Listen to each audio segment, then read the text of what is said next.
Welcome to Serial Christianity.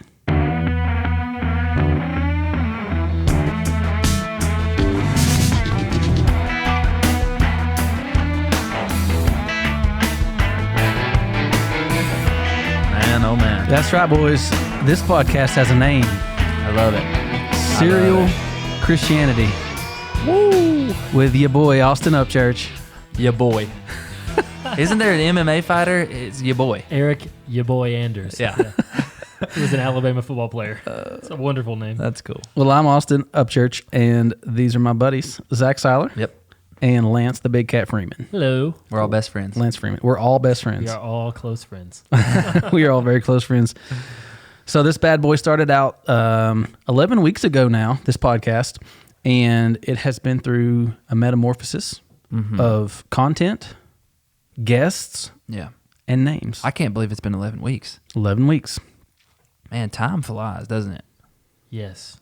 It actually Yes, it just goes does. at a constant pace here on Earth, but if you want to get into relativity, It feels like it goes I agree. so fast. Actually, I was thinking about that when I was driving. Actually, yesterday, I was thinking, man, I can't believe that we're recording the podcast tomorrow. Yeah. It feels like I just did it. I know, it feels fast. it does. It does. But it's been a good time. It's been a learning process. Mm-hmm.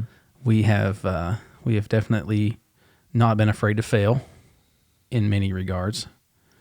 And as we've mentioned on the last couple episodes, we had a wonderful name, and it was hijacked. It was stolen by our leadership Still a wonderful name. because it was so good. It's still great. Yeah, it's Man, solid. it's good. So we'll keep you guys updated on litigation, but right now we're not allowed to talk about it until the case is closed. But now we are Serial Christianity That's it. because We love to eat cereal. in the best sense of the word, we are serial Christians. The fact that we continually return Yeah. to following Jesus. Mm-hmm. So we are behaviorally repetitive On purpose. on purpose. Like a dog. Like a With dog. bone. Okay. Make yourself obedient like a dog. I feel like Paul said that. Heel. He said heel. So we are serial Christians in the best sense of the word. And this podcast is a series. Yes. It's episodic. So this is Yeah. a serial podcast about Christianity because we want to discuss all things Christianity. And so if you're a Christian or you're interested in Christianity, hopefully the things we talk about would be appealing to you on some level. So we don't want to talk just about the church. We don't want to talk just about theology or just about things in Scripture or whatever. We want to talk all things Christianity. And then finally, serial Christianity, maybe in the worst sense of the word, is the fact that we get caught in thought processes as Christians a lot of times, whether it's something we heard sitting in pews when we were young, or we're just taking the pastor's word for it, or there's just an idea or a thought that we haven't questioned in a long time, whether that's because we think we can't question or whatever that reasoning is. We want to challenge that.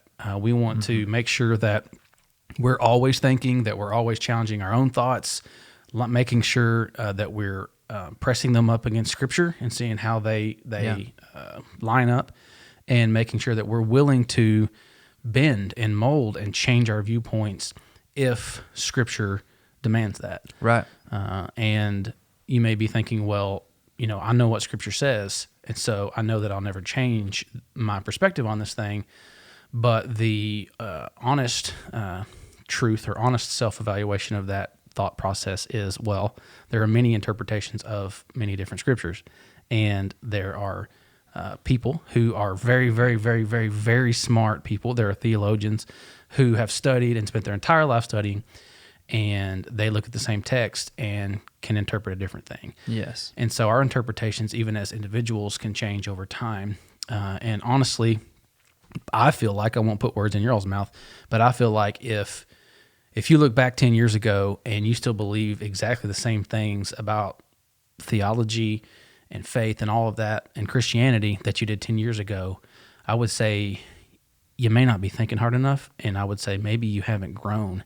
And I would obviously restrict that to, anything outside of Jesus. Obviously, the things that don't change are Jesus is the Son of God.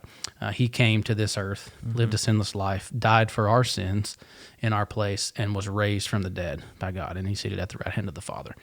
Anything outside of that is subject on some level, at least in our minds and in our thoughts, to change. Yeah. How would you guys feel about it? Changing. Here's the thing. If you've read the Bible at all, and you probably have experienced this, but you can read the same scripture 10 different times in 10 different seasons, and it speaks something different to you. It doesn't mean what it spoke to you before wasn't true. It just means it has layers of truth, just like all kinds of stuff. And so I think you're not always changing, but you're seeing it from a different perspective, or you're seeing it through a different lens, and so it's revealed to you in a deeper context. Yep. So you are changing in a sense, but it's not like I'm saying, oh, okay, I used to think orange was orange, but now I think orange is red. It's not that kind of change. It's more of a revelatory expanse of your understanding. Yeah. Is the best way that I would try to explain it. And I think that's, like you said, that's healthy. Yeah. We should have a hunger and a desire for that, because if we think that we fully understand all of Scripture, well, then we're just wrong. We're fooling ourselves. We're fooling ourselves. Yeah. You said something a minute ago that I thought was funny. Well, what you said made me think of something funny. Have you guys, like sometimes if you've been in church for a long time, you are taught things when you're little or something that you never really give that much thought to, like, is that true? Or is that actually, so you just go like forever without really understanding or questioning. Mm-hmm. And so I heard these people one time, they were having a conversation, they were kind of arguing back and forth. It was a family.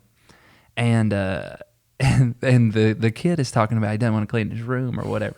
And the mom is yelling at him, and she's like, cleanliness is next to godliness. That's in the Bible. And I'm sitting there like, is it though? But that's one of those things you hear so much. Cleanliness is next to godliness, and people just assume it's in there. Yeah. So many assumptions, oh, that's just in there, or that's not in there, you know? And so there's tons of it. Yeah. There's tons of it. For sure. I would say the biggest example, or an example from my life, has been probably 10 to 11 years ago. I would have said, I believe the church exists for itself, and what we do on Sundays should be for insiders only. Mm-hmm. And I could probably not disagree with that more today. I'm right there with you. Yeah. So you thought that too? Oh yeah. Really? When I first came to the creek, I remember having the conversation, and because everything that was happening, not everything, but a lot of stuff that was happening was so much different than what I had been exposed to. Yeah. Like at the time, we have conversations about this all the time because it was just one of those things for me, but sometimes we would do openers, right? And we would just What's do an a secular song at the beginning of the service or whatever that's kind of around the topic of what we're talking about that day, to try to get this connection. And the idea was, we're trying to get people that are unchurched to come. Maybe if they hear a song that they weren't expecting to hear that they're familiar with, maybe they let down their guard and listen up. And so to me, that was just such a foreign idea and concept that was like, well, this is ridiculous. Like, why? And so that conversation would come up is like, oh, what's the church for? Who is the church for? And I think Jesus would say that the church is for the lost people, but also the church is, Christians. Yeah. So the church is the Christians, and we're for lost people, but also at the same time serving one another. So it is both and, but I do lean more with Austin now that where I would have said before, like, we need to be talking specifically to the church, where now I would say, we exist for the lost. Yeah. So. So I'm guessing you've never been there. Before we go down that road, let me make one clarifier for everybody. So Zach, Lance, and I work at the Creek Church in Kentucky, and so Zach referenced before I came to the Creek. I just wanted to make sure folks know that he's got a creek down behind his house. That's what I actually call my relationship with Jesus, the creek. So we all work there, and that's kind of where our experience in the church, at least for the last several years, has been. But we all have different church backgrounds, which we went through a couple episodes ago. Yeah. So if you want to hear that, jump back 2 episodes. But Lance, what about you with this whole changing your mind or learning or growing? No, I think it's good. I think changing your mind as new information or new revelation of what has been said, or maybe what you read in a time, is good to think back on and be willing to first admit that maybe I was wrong. You know, I think a lot of people don't want to admit that because in some way maybe they think that there's a weakness in that or something. But being able to admit that, okay, maybe I was wrong about this, but also think about this. When you say I was wrong about something, maybe you were a communicator. Maybe you were somebody who was preaching, and you were telling people what you would now look back on and say, that was not true. Yeah. And I might have led those people into a path that I wish they weren't on right now. Sure. You know what I mean? So there's a lot of weight to just even saying that maybe I am wrong. I feel that pressure on this podcast. Yeah. I was telling a friend of ours that listens, just yesterday we were texting back and forth about it, and he was, you know, super encouraging and talking about how much it's been helping him and he's enjoyed it, and I praise the Lord for that. But I was just telling him, like, sometimes I just feel like I want to be very careful about what I say, because I think about that scripture that not many of you should desire to be teachers. Because teachers are going to be, not that we're teaching, but anytime you put out information or your thought or something and people are listening in a platform like this, in some ways you're teaching, you know what I mean? And so I feel that pressure on here sometimes. It's like, I don't know how vulnerable I want to be with what I think, because I don't know how accurate what I think is. Yeah. I mean, I have an understanding that obviously I agree with it right now, but who's to say that later on I don't come to a deeper understanding of, you know, what we've been talking about, and go back and listen to something like this, and I'm just like, oh my goodness, that was You're for sure gonna. that feel was that close way. to heresy. You're gonna feel that way for sure if you went back and listened to this. 10 years from now. I think that's the good thing about this, and that people need to know too, is that, you know, this podcast platform and this space that we're in is hopefully a place where the three of us can be free and open to change our minds, even in the midst of these conversations. There's going to be things we talk about that we are fairly aligned on, and we're going to have little nuanced differences, but there's going to be some stuff probably that we talk about that we're, you know, probably going to butt heads and disagree on. And that's the point. The point, I think, is this is a space where we can have conversation and be open to spiritual or intellectual change of heart, change of mind, and changing our thought process about something. Because without that ability, without putting those thoughts out there and really taking an honest look at the other person's perspective and assuming that they could be right, there's never going to be growth. Right. There's never going to be change. And in reality, what a prideful position to take. Yeah. You know, I can't think of a more prideful thing than to be like, I know all the answers, and there's nothing that you can say, you know, to ever change my mind about anything theological or scriptural. Yeah. I mean, that's a scary thing because of the warnings against pride, right, in Scripture, and so it's a dangerous place to be. I hope that we're on this podcast and I have an idea about something, and when I walk out of this podcast, I'm like, you know what? I was wrong about that, and I'm glad because now I'm better for it. Yeah. It feels a lot like the whole iron sharpens iron thing. Yep. You know what I mean? Yeah. You just have those conversations, and hopefully that's what this is, you know, and honestly, you know, it could work both ways. You know, if people are watching on YouTube or whatever and they start commenting, there's as equal an opportunity for us to see your view and it change the way that we see something, absolutely, if you're willing to share it with us. And so I would welcome that. If you have a different perspective than we do, you should share it, and let's create a dialogue, because I can't speak for you guys, but I imagine you're just as open to growing as I am. For sure. You know, I don't think any of us walk around desiring to be wrong. You know, no one walks around like, I just want to get it wrong. No one does that. But you're the trick is you think that you're right because you either haven't been exposed to something else, or you just haven't thought about it enough, like you were saying. And so maybe that's what it is the podcast is either a place for you to be exposed to a different thought process or perspective, or it's just making you think about something you haven't thought about in a long time, or maybe ever. Yeah, for sure. So we definitely want feedback. We definitely want, comments and suggestions, even just about the format of the podcast, things that people like, share. Share, subscribe. Helps a lot. So we're on all podcast platforms. We're on our YouTube. If you search serial Christianity, be able to find us. And so definitely engage with us. We definitely want you to do that and give us feedback. So I have a thought before we get going too far. Please share. So I was on my way up here today, and because a lot of restaurants aren't open for people to come in, I don't think all of them are, at least some of them maybe, but a lot of the restaurants aren't. So I was really hungry and I was going to get some food, but it seemed like every single stop that I was considering, there was a huge line in the drive-thru. And so I was eating fast food to get here and eat on time. So I was going to get off the exit where the Greek church is in London, and I was like, okay, I'm going to go to Taco Bell. But then I got in line, and I was like, man, this is taking a while. So I looked over next to me, and who was there? Long John's. Long John Silver's. Did you get a fish basket? So I probably committed a sin. I went to Long John Silver's. Okay, I'm sitting in the line. I was like, I'm gonna get some chicken, whatever strips, whatever they have. Yeah. I don't know what they're breading. It's a very specific breading, but I was like, I'm gonna get that, and I'll get their fries. I'm gonna get some barbecue sauce. It's gonna be good. Yeah. Okay. So I got in line, but while I was in line, here's what I was thinking about.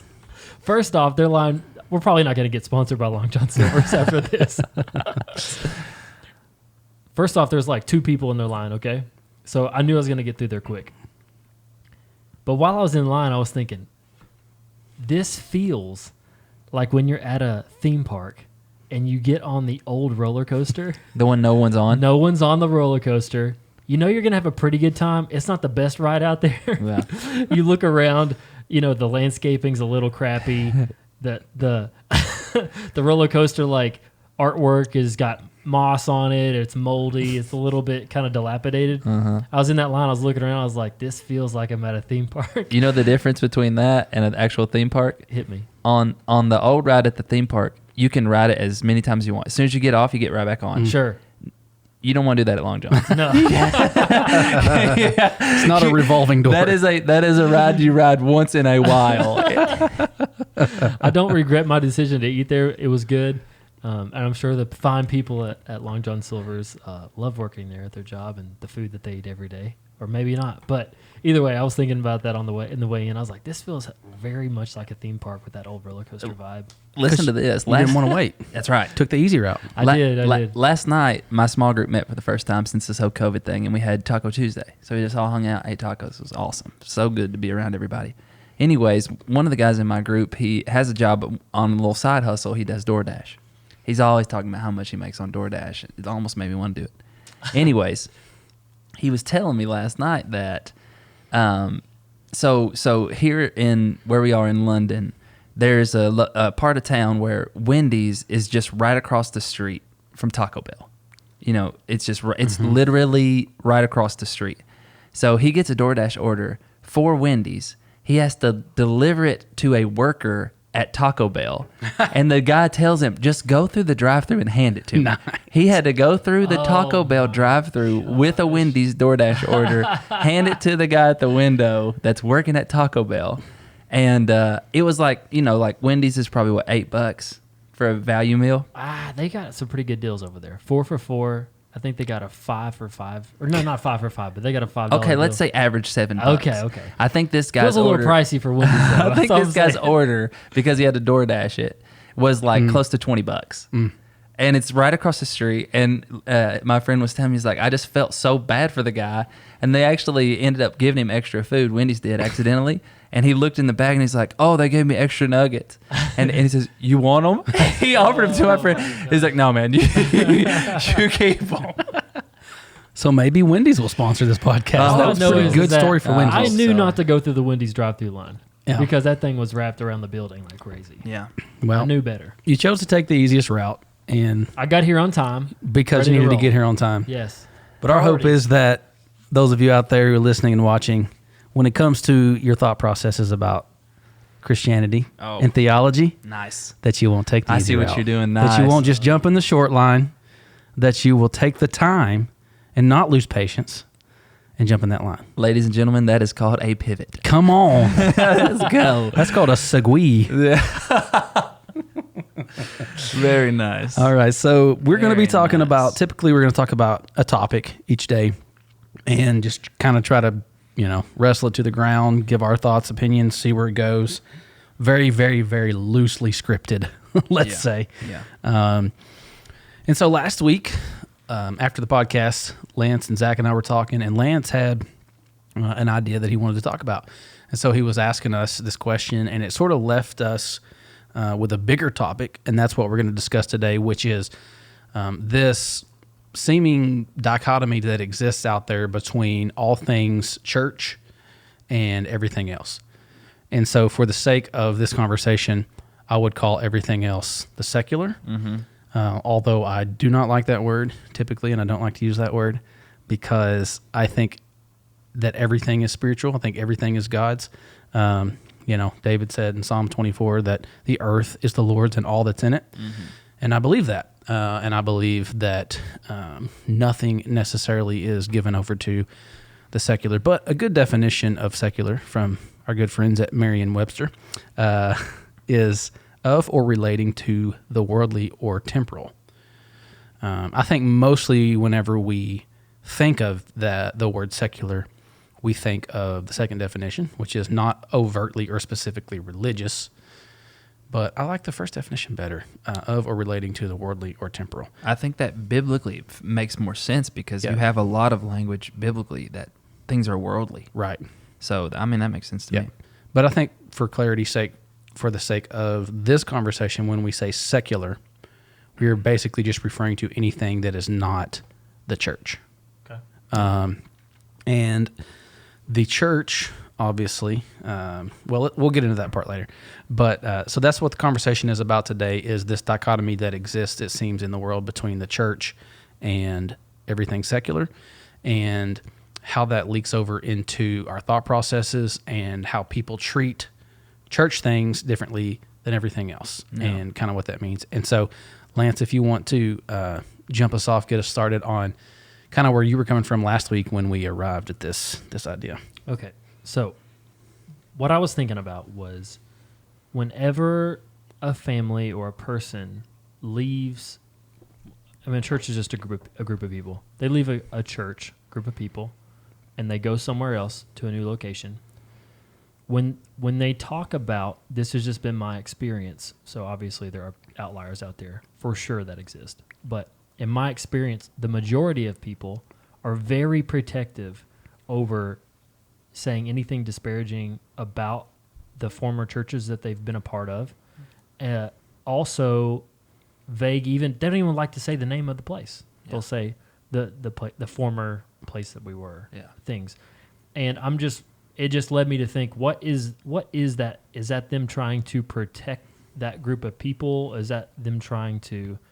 I don't know. There's just so much you can unpack with that. That's kind of what led me into the conversation, comparing it to, the secular world.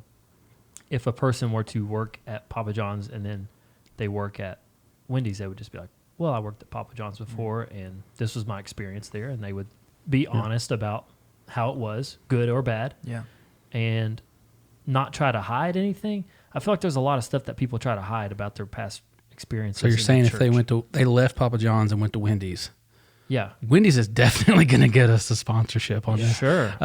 But anyway, they leave Papa John's and they go to Wendy's. Yeah.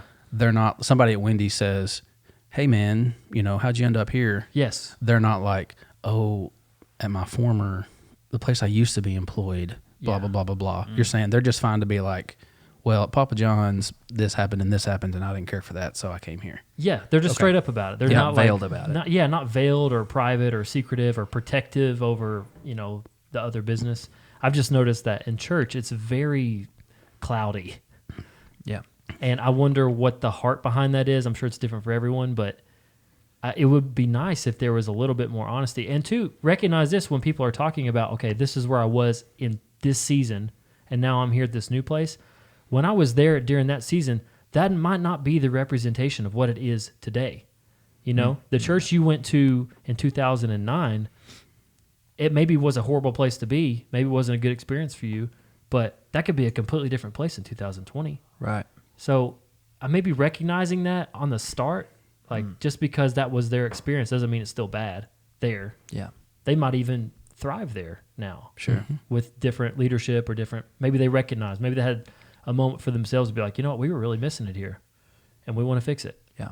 even the leadership that was there before. I don't know. I just think about how kind of vague and veiled everyone is, like Zach said, veiled about their former histories. What do you think it is? Why do you think that happens?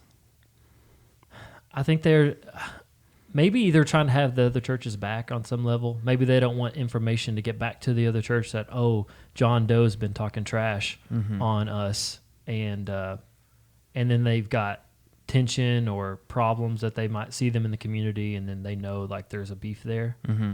Maybe they just want to protect themselves, shield themselves from that. Yeah.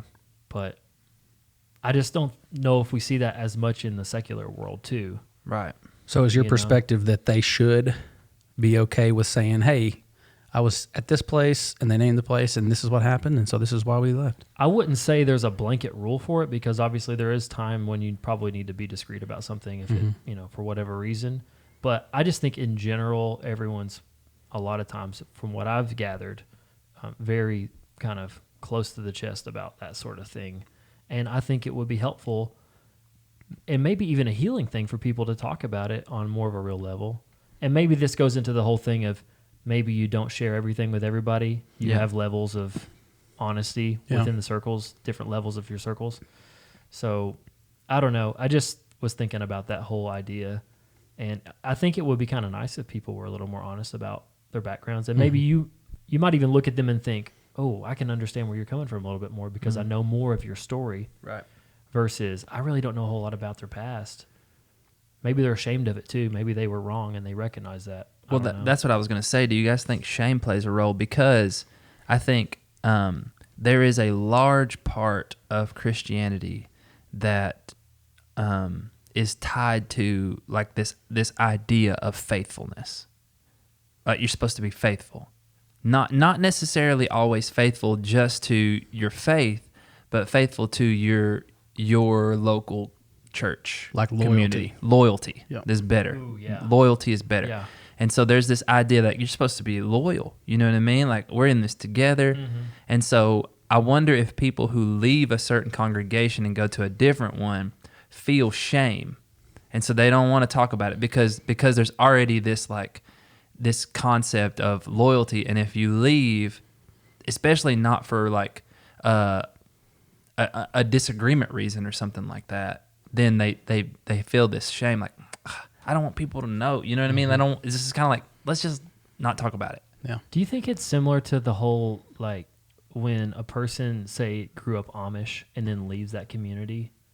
Those type of things, or any other example, not just Amish people, but you know what I mean? Breaking like Amish? When you've grown up, when you've grown up under something. That's a TV show. Everybody. Yes, Breaking Amish. Yeah. Well, when you've grown up under something that you've, been indoctrinated into and very tight with, and then you maybe go a different route, it's probably even harder for people who leave different denominations of Christianity, Yeah. I'll say this because I've experienced this. So I went to the same school from the time I was in kindergarten till the time I was a junior in high school. And I transferred. And I transferred to a school in the same athletic district, same athletic region. Some people would say those two schools are rivals. And I transferred to the other school. And I felt a tremendous amount of that pressure. You know what I mean? Of like, especially from where I left, it was like, hey, we're not happy with what happened here.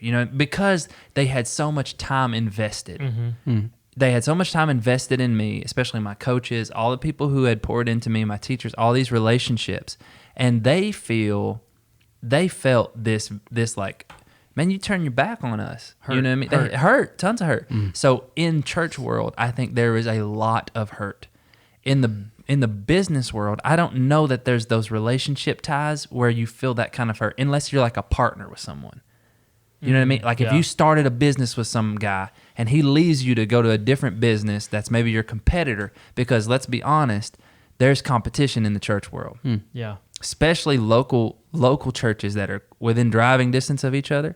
I don't think anybody feels that if they move across the country. They don't be like, they're not like, yeah, I used to go to this church. They don't want to talk about it. Yeah. They'll name it, probably. They'll talk about all the details of it. But if it's like within the city or within a county, whatever, you're going to a different church, there's competition there. I don't think that's healthy, but it's a reality.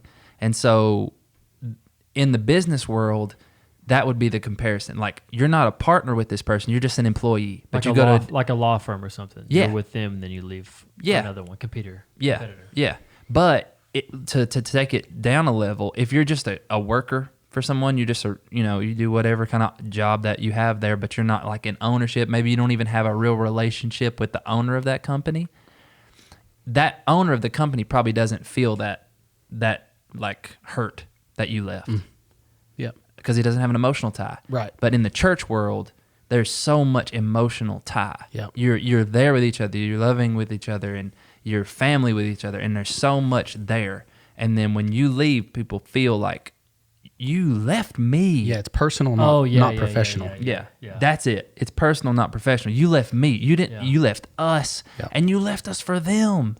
Yeah. Because And that's what it felt like for me in high school. Yeah. You left us for them, man. How could you do that? That's what it was like. And so I felt that when I transferred. I was like, I probably even at my old school, even though everybody at my new school knew where I went, Right. because we competed against each other. So they knew where I went to school. It wasn't like I had to be veiled about it, but I probably found myself like at my old school, not saying the name, not saying the name. Did you try to protect the old school? Did you? It's probably was how some of you that. talked? It's probably some of that protection. Like, it all just kind of would, I mean, for me, it could have been a better transition from school to school, for sure. It could have been better. There's some stuff that wasn't the best situation of all time, but I probably did feel a little bit of hurt, and even a little bit of like, not shame, but question. Like, did I do them right? You know what I mean? Like, did I do right by them? Because they did put a lot into me. You know what I'm saying? Right. And so even leaving my old church to come to work here, even though I didn't work at my old church, I worked at the health department, a secular job, and got a job in ministry here. But I had to leave the local church that I was going to come here to accept this job. Yeah. I felt that. Like, even now, like, I probably, if I was talking about my old church, I wouldn't say the name. I'd just be like, my old church. Yeah. So I think it has to do with that relationship tie. Like, it's just a different, it's not professional. Yeah, it's personal. It's personal. I definitely have the exact experience that's been described as far as, being a part of a church, being very tied to it, basically grew up there, really found my purpose as a Christian there, in the sense that, hey, you're supposed to be making followers of Jesus. You're supposed to be dedicating your life to this regardless of what your profession is. So in that sense, I felt like, hey, I'm called to, ministry regardless of where I end up as far as my profession. So very much emotionally tied to this place. And then my wife and I ended up leaving. And it did take me a long time to get comfortable with saying the name of that church and telling that story, because I think part of, as I've been listening to this, I've been thinking about that story and that situation. And at least in that situation, and I think maybe this applies to lots of them, we don't always take the time to have the conversations we need to have to leave well, if that makes any sense at all. But I'll try to clarify that a little better. We did have some conversations, but essentially, we had very strong disagreements with some things going on, and the bottom line is our vision began to no longer line up with the vision of leadership. And so we said, hey, this is not the place we probably need to be. We don't need to be here if we're constantly trying to push against the leadership. That's a signal to us that God is saying, hey, move on, if we believe that vision was given to us from God. And so, had we sat down and had that peaceful conversation before we left, I think our feelings, we would have felt much better about leaving. We would have felt much more comfortable about telling people, hey, here's what happened. We sat down with, and then we had this conversation, and, we just realized we have different visions. And so we left, it's nothing personal. It's nothing, whatever. But instead, we left some things unsaid. We left some questions unanswered. Yeah. So it was just like kind of a split. It was just kind of like a peace out to a certain degree. We did try to have conversations, but we didn't ever wrap them up. You know what I'm saying? Yeah. And so it felt like this wound when you left. It felt like there was a sense of anger to a certain level, Sure. of like frustration with whatever. But I think also what one of you said earlier was that, I think it was Lance, the state of that place when we were there is no longer the state of that place today. Yeah. And it has progressed so far, and I'm so proud of it. And this, in spite of the fact that we had vision differences and whatever, they still taught me what my real purpose was in life. They're still preaching Jesus. It's not a bad place. It's not a wrong, whatever. And so I think if we just realize, like, okay, they're not wrong and we're right. You know what I mean? When we leave a place, we take the time to have an adult conversation. Because I started thinking about that whenever you're talking about a job, when you're leaving a job or whatever, and you leave with the boss. A lot of times, sometimes those are hostile and you just get fired or you get a stomp out and whatever. Sure. But if you're professional and you sit down, you have the conversation, and you realize, hey, this just isn't working out. Yeah. There's no big deal. There's not a bunch of emotion tied to it, and so you just move on. But I think a lot of times we either don't know that we should spend the time having those conversations, or we're afraid of those conversations. I think fear. And it's is a just lot of easy it. to walk away. It's uncomfortable to Yeah. have a conversation like that. It Yeah. definitely feels like the majority of the time, a transition looks more like the guy that sits, the family that sits next to you at church looks over, and you're not there 2 Sundays in a row, and the Yeah. next thing they know, they're talking to their friend, and they heard, oh, they go there now. Yeah. Yeah. And then it's like, what? Yeah. Like, Yeah. what Right. happened? What? Yeah. I hear nothing. Yeah. Nobody said nothing. Yeah. You know what I mean? And then it's just like all these questions, and your heart and your mind immediately go to like the worst case Sure. scenario. Yeah. Like, it's just why? What are they mad at? Yeah, because people are left to their own assumptions then. Yeah, that's right. And so I think that's probably a conversation that I've never heard anybody talk about in the church world is how do you transition well? How to leave the How do church. you leave well? How do you I don't know, leaving isn't the right thing because you're not leaving the church. You're leaving And that's a- part of their the, that's community. part of the conversation is if churches could be comfortable with the idea and concept that these people aren't ours. Yes. Yes. They're Wow. not ours. That's a clap one or amen. That's good. They're not ours. We don't No. own them. Yeah. No. They belong to Jesus, and we serve him. And it doesn't matter where they're really going locally on a Sunday morning, Right. or even in this season not going anywhere. Yep. Or who they're listening to. I actually saw a report just this week during this thing. I saw 40% of people after the first 2 weeks of the pandemic weren't even watching their own local church anymore. They're watching other churches. Yeah. And so that's very unique to what, think about that. That's crazy. Think about if that was in person. All of a sudden, Oh, 40% start going to a different church, Yeah. and the questions that would arise. Yeah. But the greater point is, if we could get to a place as church leaders where we say we don't own these people, they are not ours to be counted and numbered and put into our baggie. Yeah. They belong to the Lord and they belong to the church, Big C. And honestly, if we could celebrate the fact that church is doing well, and that church is doing well in this area, and that church is doing well, and we need each other. And there, like we talked about last week, there are seasons that you go through in life where one church may actually serve you better than another one. Yeah. And so that's a great thing. That's a great thing that all churches aren't the same. Yeah. I think you're right. And so that conversation of how do you transition right? How do you do that well? I've never heard that conversation. that sounds like the question for the podcast. Like, how do you leave a church?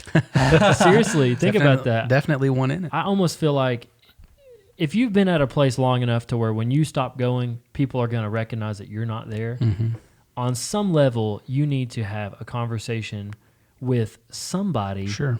Whether it's the head pastor, or maybe you're not close to the head pastor. Maybe you're close to somebody that led a Bible study that you're in, or maybe you're part of the music team and the music director, whoever the main person in charge that's kind of over you or you've worked with directly.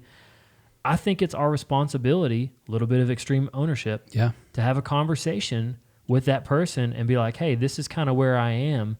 I'm not saying I'm right about this even, but this is kind of like you were talking about, Austin.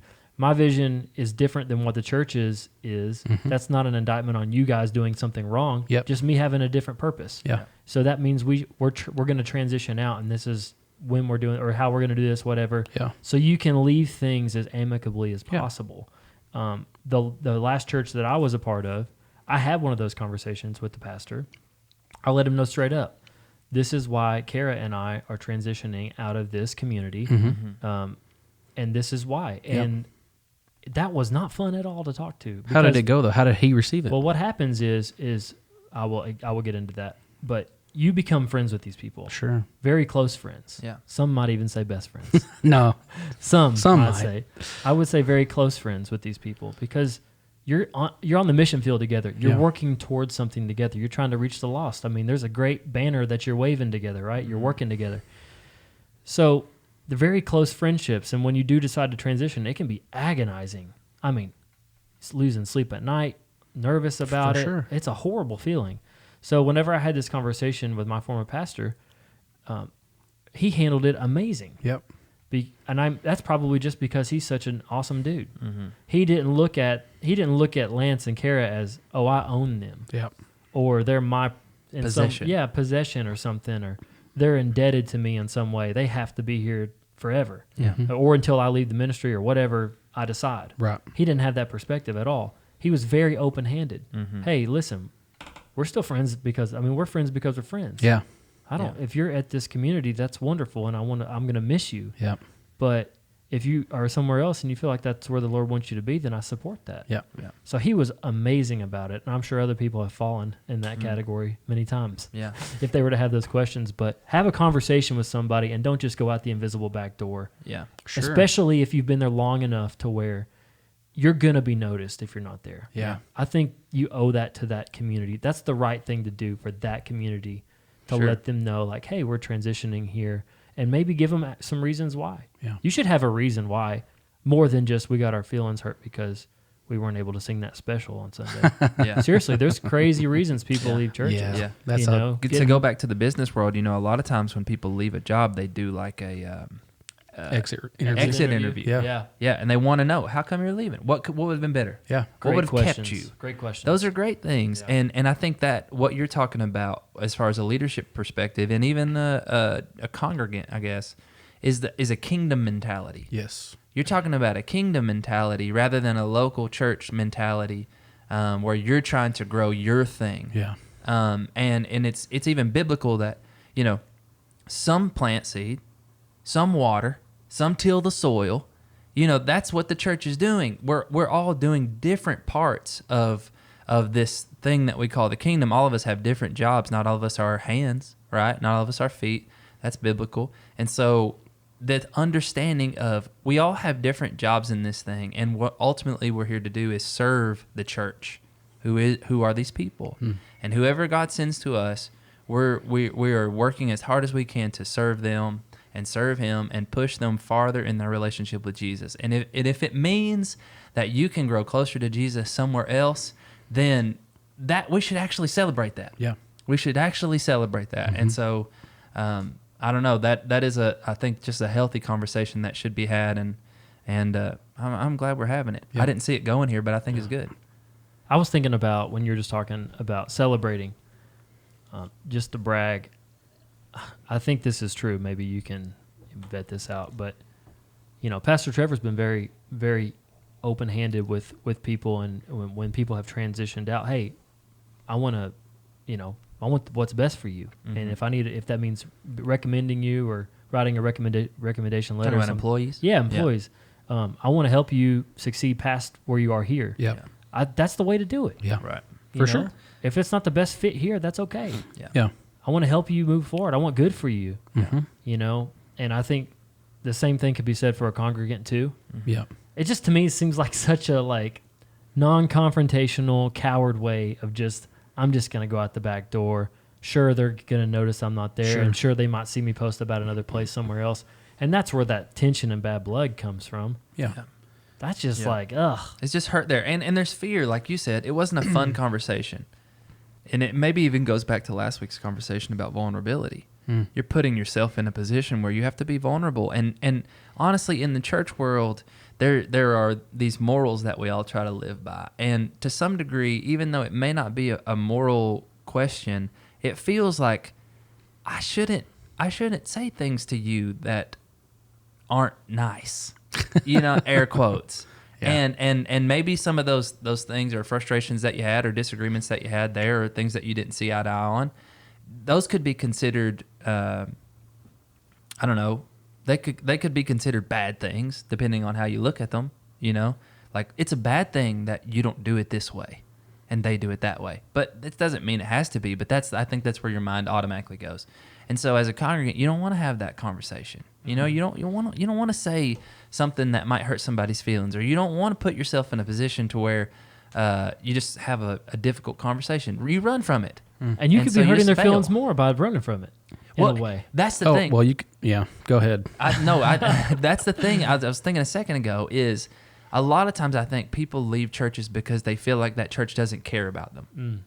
But then when they leave, the fact that those people get upset about it completely says that they care about them. Mm-hmm. Like, if they didn't care about them, they wouldn't care if they weren't there. Right. The fact that they get upset about it tells you that they care. But a lot of times people, because that's another thing too. I think people leave church for the wrong reasons a lot of times. Sure. Oh, yeah, for sure. They leave for the wrong reasons. And so we have a series about that. 5 reasons you should leave your church. Yeah. Go back and check it out on thegreekchurch.com. Yeah. There are reasons, there are healthy reasons to kind of go to a different church and leave a church. Mm-hmm.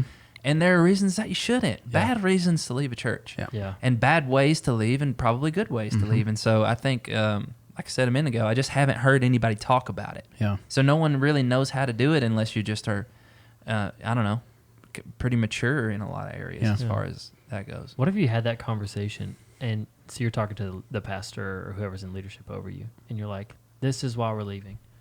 And that person responds and gives them answers to their questions. They're doing that back and forth. And come to find out, it was something you could have resolved without leaving. Yeah, right. for sure. You know, like, oh man, I had no say I'm the person who I'm the pastor or something. And somebody's coming to me. I had no idea that you wanted to sing a song, or I had no idea that you wanted to do this, or you felt this way. Right. This is something we can definitely resolve, Yeah. or even do. Yep. You know, and you didn't have to leave for that. Yeah. Sure. You could have just had a conversation. Could have with just me asked the about question, had the conversation. Yeah, I think that's the totally. bigger narrative of this specific topic of leaving a church and how to leave a church is really just the fear of having those conversations, or, maybe that might sound a little judgmental on my part, but I do think that for the most part, people don't have those conversations out of fear. It's what prevents them from having those conversations. Because the personal and emotional attachment is obvious once they leave. Once I leave, then I'm feeling all these things and I'm thinking all these things. So I should have had this conversation if I'm thinking these things and feeling these things, just out of respect for another human being, regardless of whether it's church or not. Mm-hmm. So I need to have the emotional health and the personal strength to come to somebody and say, hey, let's have this conversation. Sometimes maybe, as Zach mentioned, sometimes maybe it is, well, I don't want to say these hurtful things to you. Mm-hmm. So I'm trying to be nice. Yeah. But there is a bigger principle at play there that Patrick Lencioni lays out about being a little jerk or a big jerk, a little J jerk or a big J jerk. This has been teaching me for 6 years. So essentially it Teach is, me. well, I don't want to have this conversation with you because I don't want to come across as a jerk, or I don't want to be mean to you. Mm-hmm. But the bigger reality is not having this conversation with you is actually the bigger jerk move. Yeah. Because that's all about me. Yeah. I don't want to come across this way. I don't want to, whatever. I don't want to put myself in this. I don't want to be viewed as the bad guy. Yeah. So although I could have this conversation with you and possibly, definitely gain clarity, possibly make you better, possibly resolve the tension in our relationship and make our relationship better, because I don't want to say, hey, this thing bothers me, or whatever. And I don't want to put myself out there.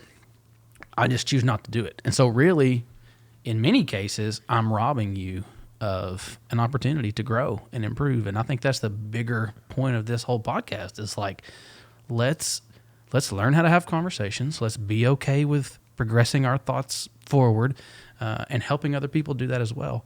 And so to me, that may be part of the underlying issue why people won't have those conversations or don't see it as necessary or whatever, because it is easy. It's an easy out.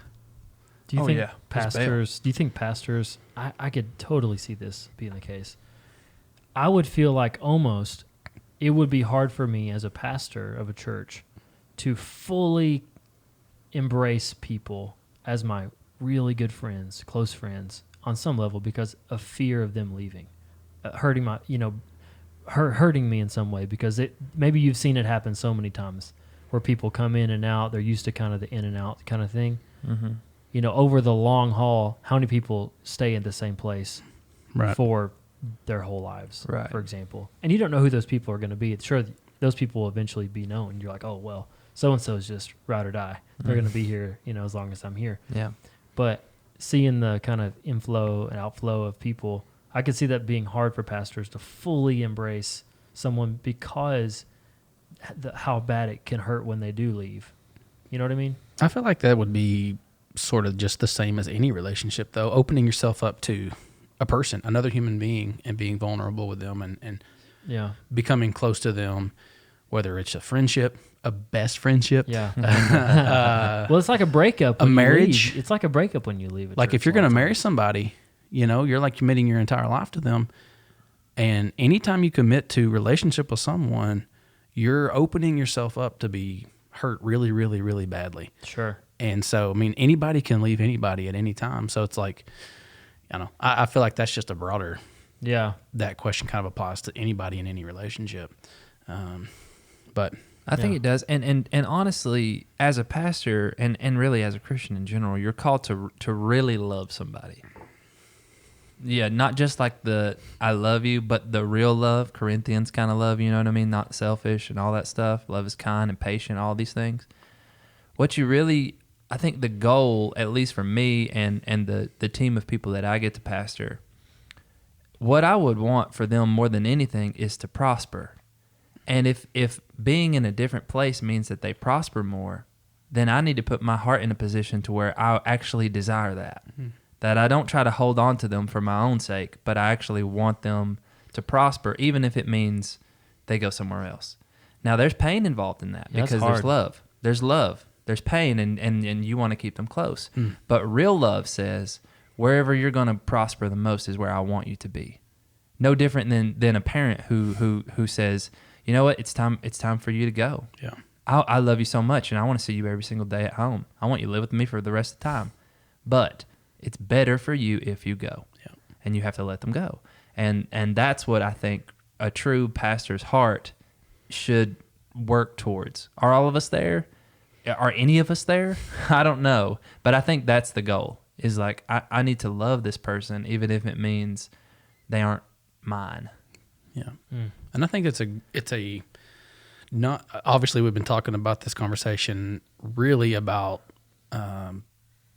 people who attend a church and who are a part of the church, but from the church staff side of things, I think one thing that really needs to be drawn out of this and really needs to be highlighted is that our church, you said earlier, these people are not your people. Mm. This church is not our church. That's right. This church is Jesus' church. Mm-hmm. We don't build the church. He said, I will build the church. And this church is not the church. Right.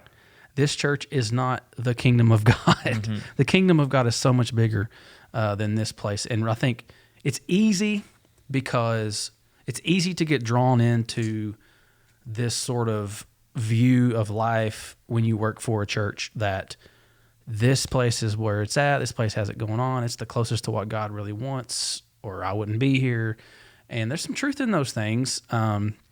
But you got to leave room for that to be different for other people too. It's easy to get drawn into like, okay, this is the place where God's doing stuff and where God wants people and blah, all that. So really, really, really checking that and knowing like this, your church is just a church. Mm-hmm. And your church is not for everyone. And you would probably admit that. If you're a staff person and you're listening, you know that. You would admit, okay, our church isn't for everyone. Yeah.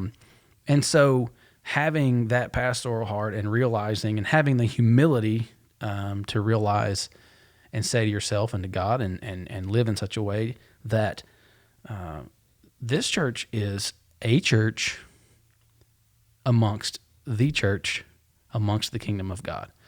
And this church doesn't function one day without Jesus, because if he's out of it, we're done. Turn the lights out, close the doors. Yeah. No more amens, no more offerings, no more any of that. And so really understanding, it's like the old, I don't remember who said this, but basically they said you should put 2 pieces of paper in your pocket.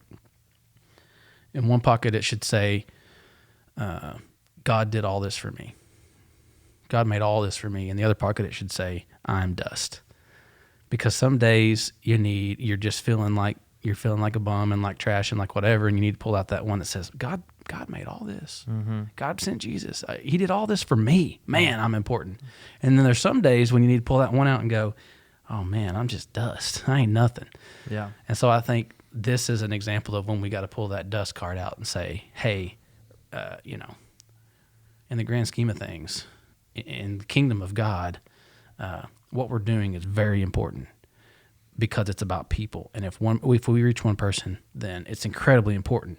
But God doesn't need us. God doesn't need this movement. He can do what he needs to do independent of any of us. Yeah. And so praise God. Thank you, God, for allowing us to be a part of this.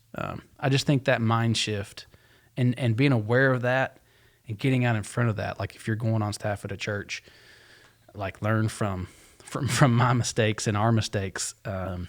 It's not, where you are. It's not the end all be all.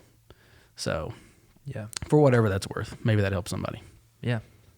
So leaving a church, the bigger topic obviously is the dichotomy, or at least the perceived dichotomy. Maybe it's a false dichotomy between the church and the secular.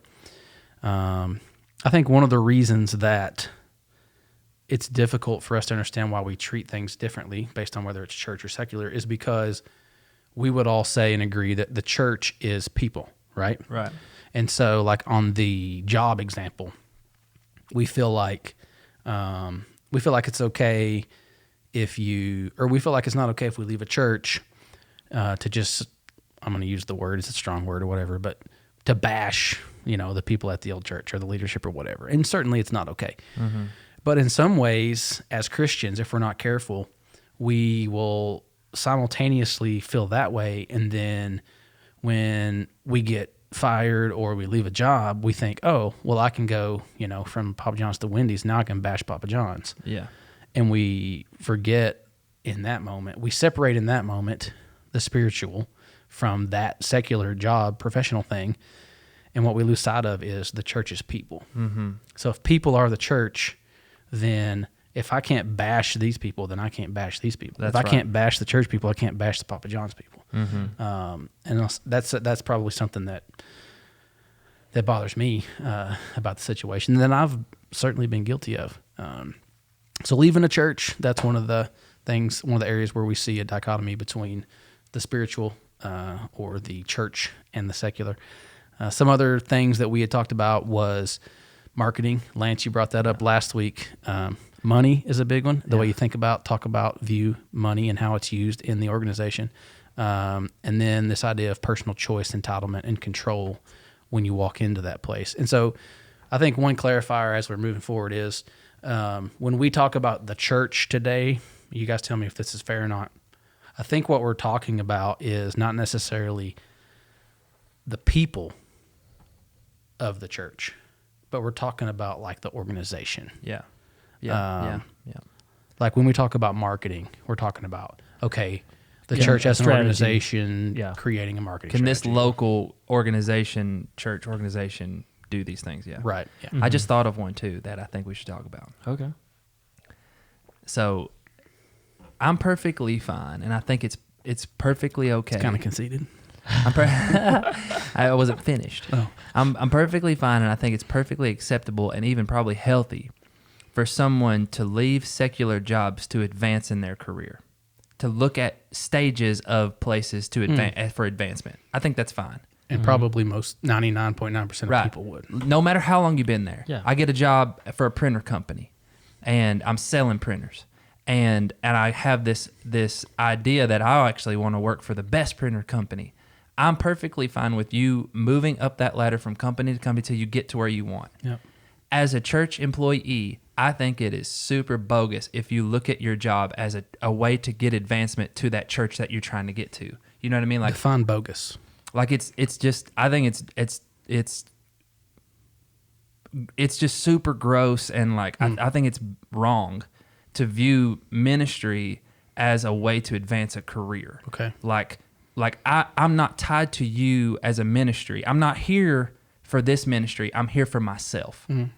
Like, yeah, I'll work here because you hired me to do kids music, but ultimately I want to be a worship leader here with albums and all these things. So I'm willing to work my way up, no matter how many churches it takes for me to get to where I'm trying to get. Like, in my opinion, I think that's just like the separation should be evident and clear. But in the business world, I think that's perfectly fine and fair. In the church world, as an employee, I think it's wrong. That's really interesting. I don't know if I share that same idea. I think if it's okay for one, I don't know why it would be any different from the other. Because I feel like as you're called to a ministry. I think God calls people to ministries. He doesn't call you to advance your career as a person in ministry. And maybe God calls people to specific businesses. Maybe he does. I'm not saying he doesn't do that, but I don't see it the same. I think if you're called to a ministry, like I wouldn't be here at the Creek Church if I didn't feel like I was called to this local ministry. And so if I was going to leave, I would make sure, like, God, is this, where are you sending me? Right. Rather than this overarching thing of I'm trying to advance my career to become something. Yeah. I see those as very different. Like working in ministry feels different than working a secular job. Okay, let me throw it at you like this. I'd never thought about this topic before. This is a real conversation that I've had with someone who wants to work at our church. Yeah, this specific church. Yes, this church here, the Creek Church, but they don't have experience in what they want to do. Yeah. And so part of their conversation with themselves and with others as they've tried to get advice moving forward has been, I'm thinking about, the only way for me to get experience is to do this somewhere. So, why wouldn't I go to a church and do this job so that I can gain the experience to be able to say, hey, Creek Church, I want to be here doing this. I have experience now. Yeah. Thoughts? I would say this. I think I heard Pastor Trevors say this one time. He asked somebody, the person came up to him and said, hey, I just want you to know, I really want to work here. I want to work here. He said, do you want to work here because you think this is a cool place to work? Or do you want to work here because you feel called to this ministry? And that's different. And so I think those are very different things. And again, I think you're called to specific ministries. If you want to work at a church because you think it's cool and it's a great organization to work in and it's healthy and all these things, I think that's fine. There's nothing wrong with that. But I think using other ministries as a step ladder ultimately to get to a place, I don't think that's a godly perspective. So you don't think there's an issue with that person we're talking about right now going to another church, getting the experience so they can then be qualified to work at this specific church? Yeah. I don't like the idea of using ministries as a stepping stool to achieve your ultimate purpose. But there's a barrier of entry at this church. Who's to say that though? Well, I don't know that that's true. I think true. Austin said it. But I don't think that that's true because I think you're asking for experience. Is there a difference? Maybe there is in experience and paid experience. Well, sure. Like this person one's is saying, paid and one's not. other than that, right? And so I mean, I don't know. I just think it feels like to me that using ministries as a stepping stool to achieve this idea. Now, if this person feels like God is told, like, really, this is where God is sending me to, then maybe what you're supposed to do is thrive where you're planted. Plant yourself there until he opens up an opportunity for you to work there. And instead of saying, I'm going to get this done in my own way, however I see fit. I'll go here, I'll go here, I'll go here, if it ultimately means I can get to there. Yeah, I feel like if you were looking at working at a church as a business strategy, hopping from place to place would be a horrible way to do it. Because if you really wanted to work at Hillsong or Elevation or whoever, a bigger famous church, say Elevation, I would think you would move there and just volunteer your butt off and try to sign up to be an intern, and then just work your way up from the bottom in the organization and try to get as high as you can within it to maybe the field that you're looking for, whatever it is, kids, music, production, whatever. Yeah. That would be a much better plan. I think that's a way just to do it. Just work from the bottom up, serve your butt off. That's definitely a way to do it. And I think that feels more like a healthy way. To me, that feels like a healthy way to step into a ministry that you want to attach yourself to and say, you know what, I'm just going to go plant myself there. And I'm going to be faithful until God opens up an opportunity, rather than saying, I'm going to, use these other ones to get to there. Do the bigger churches hire people from other places in these top positions a lot of times, or do they hire from within? I don't know. I would both. Okay. For sure. It's both. To me, both. I just feel like it's a lot more risk. If, say, you feel called to Hillsong or whatever, I would think that it would be a lot more risky hopping around and uprooting yourself, which is a big inconvenience, moving cities or states to work at these places. And how do you even know if you're taking a step up when you pick another job? It's experience. It just sounds like a horrible strategy to get to this end goal location. In the business world, though, that happens all the time. But there's clear lines of ascension to the top in the business world, to me. There probably is in the church world, too. You think so? Sure. Going from this job that has this much authority in this many congregants to the next level up that has this many congregants and this much authority in this position, then the next one that has this position and this much authority. So church attendance would be the gauge? Oh, sure. I mean, if you look at any... Dude, you just sounded really, really Andy Griffith right there. Yeah. Oh, sure. Right. Yeah. No, but that's true, because if you look at I think any job I've ever seen posted by a church, the number of attendees is always there. Yeah. Really? Well, yeah, I guess it does show you like a range or something. That's right. Always is there. Yeah. Leveling up. That's right. That's what it feels like. Like I think in the church world, it feels like, oh, I was pastor over 1,000 people. 100 people. Oh, yeah. And then a church of 1,000 with 3 campuses decided to. That feels. You're really going up there. Next thing I know, I'm gonna be writing a book. You know what I mean? It feels like that. And so I don't know. I just feel like those two are. I'm like I said, perfectly okay. Like I know we all know this lady who has worked a lot of different jobs in a short amount of time to ultimately get a job that is like far superior to all these other ones. She's moved up the ladder. I'm fine with that. I got no problem with that. For whatever reason, in the church ministry job professional world, that feels what not is it that way that to do feels so gross to you? I think Let's break it down. The idea of using a ministry for your ultimate gain feels like I don't know. That feels not like using godly. that specific community to promote yourself further. Yeah, is sort gross of. to you. Yeah, I think it goes back to our manipulation conversation about, okay, am I doing this for me or am I doing this for them? And it kind of goes to... Can it not be both? Like, I want to be a famous worship leader. I want my songs to be on the radio. So I have to go tie myself to somebody whose songs are already on the radio, rather than saying, you know what, I'm going to plant myself and serve this local body, even though only maybe the 60 people who come to this church will ever hear my song. Yeah. Who'd you write the song for in the first place? Right. That's it goes back to motive, which is right. what we were talking about 2 weeks ago on that one about manipulation. It's just, it goes back to the motive of your heart. And I think I agree with you, Zach.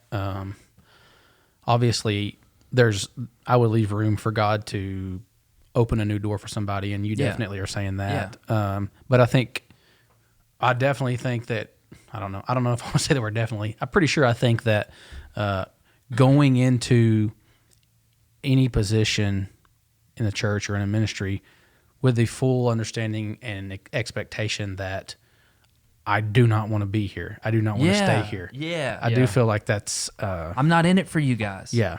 Yeah. It's all me. It's all about me. And, I think that to the question of do people hire internally or externally, I think the answer is both. I know the answer is both, but the preference is going to be internally because now this person first of all, they've already shown an interest and a commitment and to your vision, to your mission, to the work that God's doing. They've invested their time. They know the DNA of the organization. They know it's like, I would much rather have that person than a person I have to spend, 2 or 3 years, integrating into the culture. So, I think I agree that is a better way is to, volunteer, get in, do whatever. It's like, what are you willing to do? And if you're not willing to, if you're not willing to be the person that, coils the cables up for the kids' music team or whatever, then it's like, okay, I understand where it gets murky. I think for people is like, but I feel like God's placed this dream in my heart. God's calling me to be a worship leader. Yeah.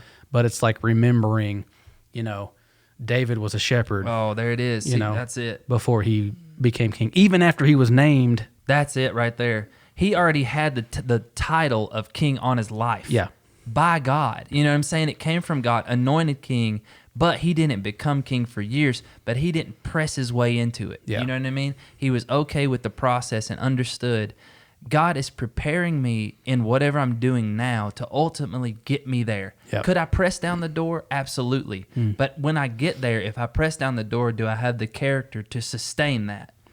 Can I hold on to that? Or will it slip through my fingers what God ultimately had for me to do? Will I lose it because I didn't let him develop character in me in these little things?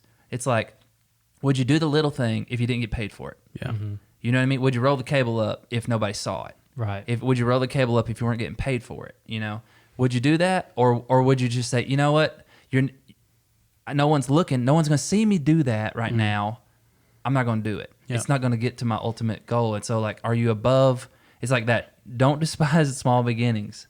You know what I mean? That stuff that gets developed in you, and as far as your character goes, in the little thing, is actually what makes you have the capability to be the next thing. Yeah. I can't remember. Rita said it the other day. Rita is she leads all of our staff. She said something about leadership in one of our staff meetings a while back. I wrote it on my phone, but I don't have it with me. But it was great. It was something about leadership and serving and doing the small thing. I can't remember what it was. Maybe we'll put it in the caption or something like that if I can find it. But it was excellent. It was all about that. Yeah. Like that small thing.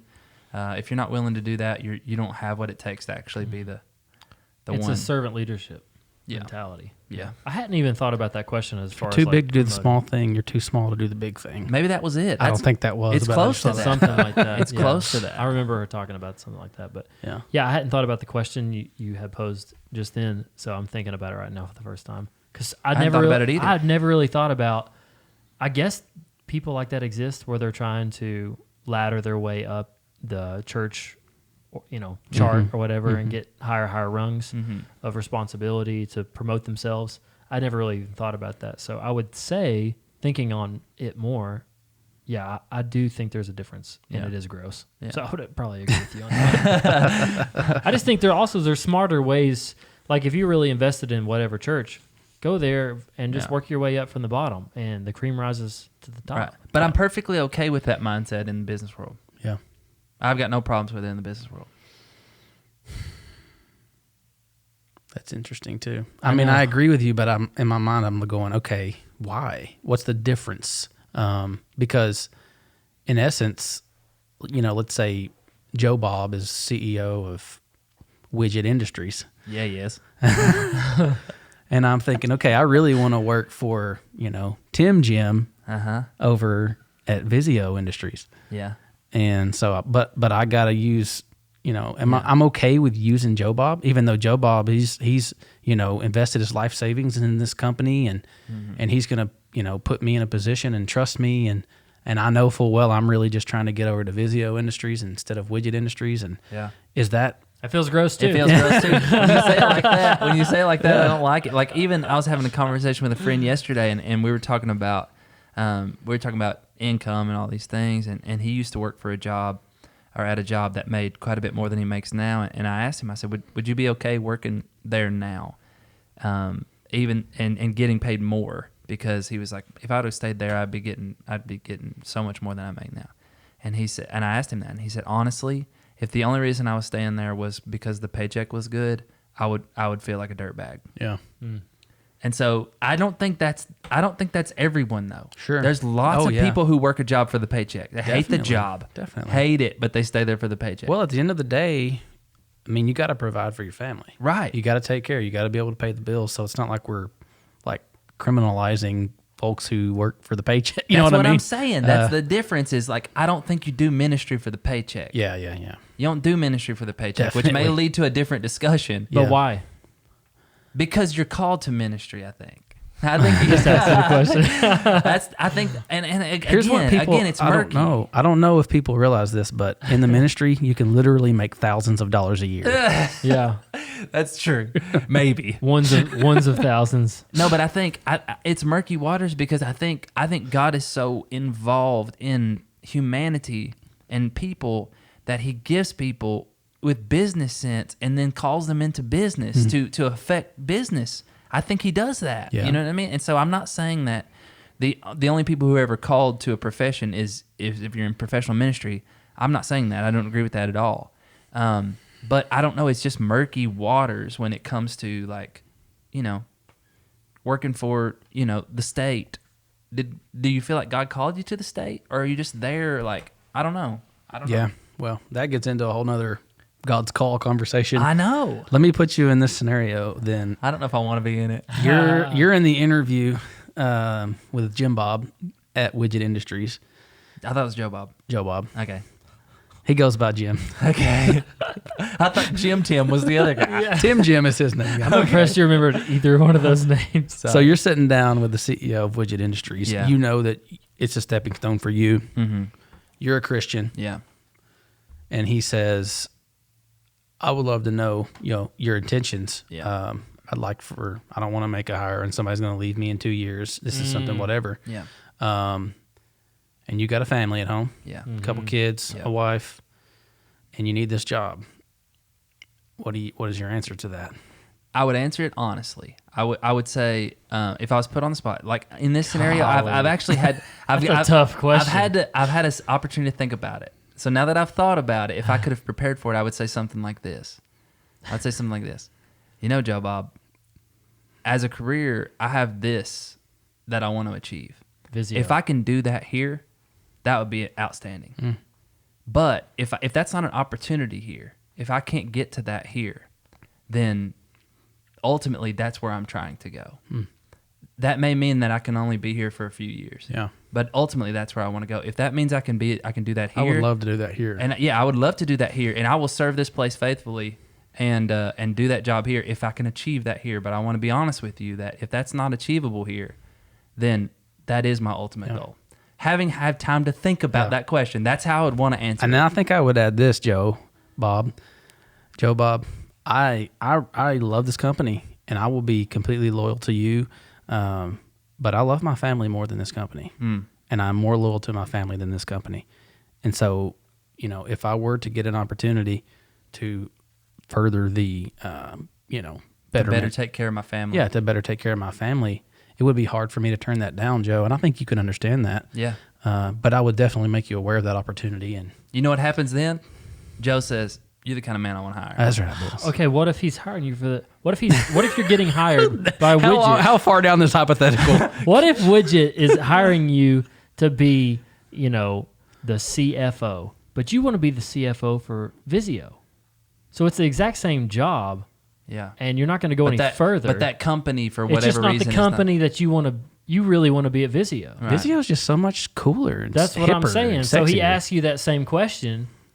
What do you say to him then? Maybe you say this. Okay. As CFO, I think there's some changes we can make around here that's going to make this company better. Boom. But for whatever reason, Turn it into a better Vizio. Oh boy. in my heart of hearts, I still want to work for Vizio. All right. So there's a couple more items on That our was list. good. I feel like that was good stuff. We're not going to get through all of them. I think we should touch this one real quick. All right. So we didn't hit on marketing, and we did talk about that. I think we probably covered that last week. Yeah, we talked a little bit about it. That people sort of seem to have a negative connotation to church marketing. They kind of feel like that's a dirty, bad thing or something for whatever reason. And if you want to hear that conversation, that was last week, episode 10. And the other thing we wrote down was money. We won't hit that one today, although that could be very, very fun. Let's hit, because I think that one would take way too long, and this podcast is too long already. But let's touch this one real quick. Personal choice, entitlement, and control. And what we mean by that is people, when it comes to church, they show up for a church service. They have a particular place they want to sit, or a way they want to do things, or whatever. And a lot of times, and I'm not saying, obviously this is a generalization, people tend to feel like they should have a lot of input in how things happen and what goes on and all this sort of thing, as opposed to, if you buy a ticket to a show, or you go to, wherever, and there's an usher, and the usher says, hey, you're going to sit here. People just seem to be really bothered by that in the church setting. And I'm curious as to what's up with that. Why? This could be a long one too. Well, we just can't to let be it clear. be. Let's just touch I know, it. I'm just saying. Zach? I think it has something to do with there's certain things that, one, I think people in general don't like to be told what to do. Sure. They don't like to be led. They want to make their own decisions for themselves. And in the church, I think a lot of people maybe feel like, you're already telling me to change. You're already telling me there's things about me that I need to work on. Let me at least sit where I want to sit. You know what I mean? Yeah. Like, what do you think this is? I think that's a thought. I feel like I hear that a lot. Like, what do you think this is? Like, when it comes to church, like they have this people have this separation that, as far as in an auditorium, I shouldn't be told where to sit. I think it's because they don't have full trust in the leadership. Sure. They're thinking, you're just telling me what to do because you want to tell me what to do. They're not thinking it past, like, leadership maybe has thought this through, and we're trying to get as many people in the room in the best way possible, at least before COVID. Yeah. That, like, we're trying to get people to sit in specific places so there's not these huge gaps, and when people come in later, they can find a seat easy. Right. So the people that are getting upset, they haven't thought it through to that level because they don't have that kind of trust in leadership to think, maybe they have a reason. Yeah. Because they don't understand the reason, they disagree with it. Yeah. And so that's where that happens. And that happens in lots of places where if it's, you don't let my kids come into the auditorium during the service, or you don't let me park in the certain place I like to park, or if I go out of the auditorium during the sermon, you don't let me come back in. All those little things that some churches do, I think the reason people have a problem with them is they don't trust leadership enough to think they have a reason for asking me to do this. Yeah. It's not just, I want to tell you what to do. It's not play by my rules or you don't get to play. Yeah. There's a reason behind it. And I think the reason people have a problem with it is because they haven't thought it through to that level. Yeah. And they don't have trust in the leadership to think like, oh, okay, cool. I don't disagree with that. I think the kid thing is maybe an exception to that, because there are plenty of events that people go to, banquets, dinners that your work has, you go to a comedy show, whatever. It's like there's an age limit. Like, you're not allowed to bring kids to these things, and everybody seems to be okay with that and understand that. Yeah. Whereas there seems to be a problem, at least amongst some folks, with that idea of, hey, you can't bring your children into the adult service. Yep. How much of this may be a harsh word, but entitlement. Apparently I'm really worried about being harsh today. I don't know why you would worry about that. How much of that entitlement that people carry with church do you guys think is tied to, because there is a clear difference between all of those other things in church, the secular things in church, since that's how we define stuff earlier. The difference being, I pay for something in these other applications, in these secular things, and at church, I give to this. So now I have a sense of entitlement about what happens or how it's done or whatever. How much of that, does that play a role? Is that the difference? How much does I feel that? like we're going into the money talk right now, which is going to be a long one. No, it's not. We're going to wrap it up. Okay. Well, I'll just say this in broad strokes. I think people need to embrace the we is greater than me core value that our church has. And that just automatically starts off as, you know what? maybe I haven't thought this through. Yeah. And that maybe I do like to sit in this certain spot, but because I'm more others focused and not me focused, I'm okay with being moved somewhere else. Yeah. Which I would say we didn't create that. We got that from Jesus. We Yeah. is greater than me. Yeah. You know, that's sure. not something that we just came up with on our own. Sure. But I mean, we definitely have some great core values, Mike.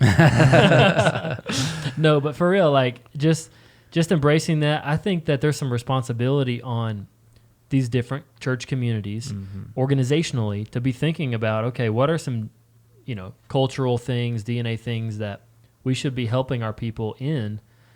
Because, for example, like our church at the Creek, we automatically we've created, and this took decision making and thinking things through to, I'm sure, make it to this point. But basically, if you're a Creeker, you're pretty cool with just kind of, going with the flow and not letting stuff really bother you. If you've been here long enough, things change, and change can be uncomfortable, especially at churches where things don't change hardly ever. So when one thing does, they want to move the piano, it's a real problem. You know what I mean? Just little things. But I think creating that culture from a leadership standpoint and getting your people used to that, it's not as big of a deal. I say people are probably push back or think, oh man, they want me to sit here. I don't want to sit there. I want to sit here. They have more of those questions who are outsiders coming in because they're not used to it. You know what I mean? But like everyone who's been as specifically within our organization is pretty accustomed to like things change. I mean, who knows where the chairs will be this Sunday? Yeah, that's true. You know what I mean? So they're cool with it. With the giving and the paying thing, I'll just touch on it real quickly and give you a thought that I have. You get the last word. Oh gosh, pressure. I'll say this: when you're paying for a service, I think you get some right to have a say-so in what you're actually paying for. You know what I mean? If you pay for internet service and you pay for 20 meg and you're only getting 5, you have the right. You've purchased the right to file a complaint, right? If you got the internet for free, it says it's going to be 20 meg, and they gave you 5 meg, you got no right to complain. You didn't pay for it. But in the church world, you're actually giving it. Like once it's out of your hand, you're then saying, I trust leadership. I think it goes back to trust. I trust these leaders to do with this money with what is best because they are informed about what the need is more than I am. I might be informed about a need. They are informed about many needs, and I trust my leadership to do with whatever I've given. And so once I let it out of my hand, open my hand to give it away, it's not mine anymore. And in the church world, we teach it was never yours really to begin with. Yeah. It was really never yours. And so that mindset that sometimes people struggle with when they think, I gave to this, that mindset would say, I paid for that right to have a say-so in what we do with our money in this church. Yeah. That's very different than the heart position that says, I'm giving, you do with it whatever is needed, with whatever's needed. Those are two very different mindsets, and so I think that's a greater conversation, but those are how I see the two differences in those two things. Truly the last word. Nothing else will be said on the topic. Like, subscribe, tell your friends. Word of mouth is powerful. Power in word of mouth. Yeah, leave us some comments. Let us know what you think. It's been a really good conversation, I think, today on the very first Serial Christianity. New name, new music, new attitudes. New attitude. Next week, hey, we love you guys. sunglasses. Thank you so much.